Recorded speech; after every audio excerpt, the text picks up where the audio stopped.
మనం ఫంక్షన్స్లో టెంపుల్స్లో సేమియా కేసరి ఎక్కువ తింటూ ఉంటాం కదా. ఎటువంటి ఫుడ్ కలర్ యూజ్ చేయకుండా సేమియా కేసరి ఎలా చేయాలో చూసేయండి.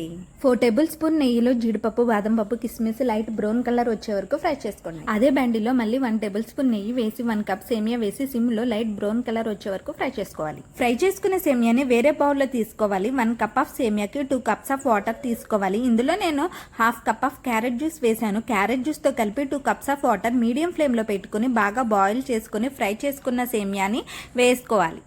హై ఫ్లేమ్లో పెట్టి సేమియా కుక్ అయ్యాక 1 కప్ ఆఫ్ సేమియాకి 3/4 కప్ ఆఫ్ షుగర్ వేసి బాండీ నుండి సేమియా సెపరేట్ అవుతున్న టైంలో ½ టేబుల్ స్పూన్ ఇలాచీ పౌడర్ వేసుకుని లాస్ట్లో నెయ్యి కావాల్సి వస్తే యాడ్ చేసుకుని డ్రై ఫ్రూట్స్తో గార్నిష్ చేసుకుని ఎటువంటి ఫుడ్ కలర్ యూజ్ చేయకుండా ఎంతో హైజీనిక్గా ఉండే సేమియా కేసరి రెడీ.